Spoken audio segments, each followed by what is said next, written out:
The road to Microsoft's acquisition of Activision Blizzard has been long and bumpy, but the video game superpower and its divisive pet project has one less opponent to worry about: the FTC. Woo! That's what I'm talking about! In early 2022, Microsoft announced its intent to purchase Activision Blizzard, the company responsible for mega-hit franchises like Diablo, Call of Duty, and Overwatch, with a pricey sum of $68.7 billion.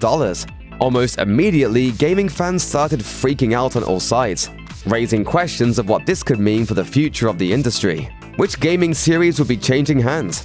Would the Call of Duty franchise be restricted to Microsoft-owned platforms going forward, much like Bethesda's upcoming Starfield? Would this create an unfair monopoly in the marketplace? All of these questions and more have been at the forefront of a case between Microsoft and the Federal Trade Commission, which sought to block the deal from going through. Today, it was announced that Microsoft has officially won that battle, and now it looks like nothing will stand in the company's way of completing the acquisition of Activision Blizzard and delivering a firm slap to the collective face of PlayStation gamers everywhere. Don't get slapped. As reported by The Verge, Judge Jacqueline Scott Corley has ruled Microsoft's acquisition of Activision has been described as the largest in tech history. It deserves scrutiny. But that scrutiny has paid off. Corley notes that not only has Microsoft promised to allow Sony to continue putting Call of Duty games on its consoles, but the series will also be coming to the Nintendo Switch. Corley said, "For the reasons explained, the court finds the FTC has not shown a likelihood it will prevail on its claim this particular vertical merger in this specific industry may substantially lessen competition. To the contrary, the record evidence points to more consumer access to Call of Duty and other Activision content." As one might expect, the overall response to this ruling has been incredibly divisive, with some people feeling like, well, you pushed countless people down on your way to the top. Now it's your turn to fall. A great number of fans and industry insiders were celebrating the news when it broke this morning. Among them was Xbox boss Phil Spencer, who reiterated Judge Corley's comments about giving gamers a greater range of choice in the future. Spencer tweeted, "We're grateful to the court for swiftly deciding in our favor. The evidence showed the Activision Blizzard deal is good for the industry, and the FTC's claims about console switching, multi-game subscription services, and cloud don't reflect the realities of the gaming market."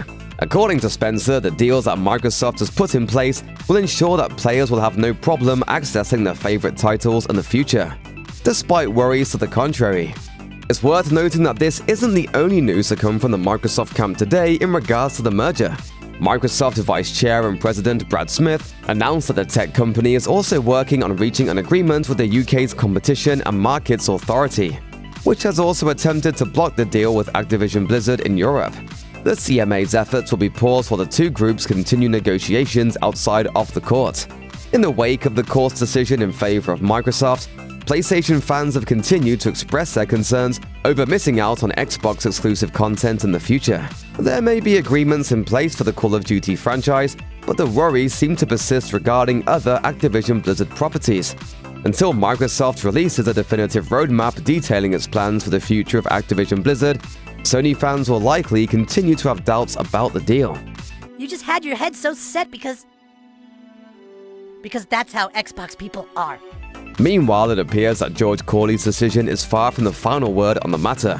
In an email shared with Bloomberg, FTC spokesman Douglas Farrar indicated that the agency may seek to appeal Judge Corley's decision and once again block Microsoft's purchase from going through. Farrar wrote, "We are disappointed in this outcome given the clear threat this merger poses to open competition in cloud gaming, subscription services, and consoles. In the coming days, we'll be announcing our next step to continue our fight to preserve competition and protect consumers. It seems likely that this battle will resume before the merger is completed, despite how things may look at the moment."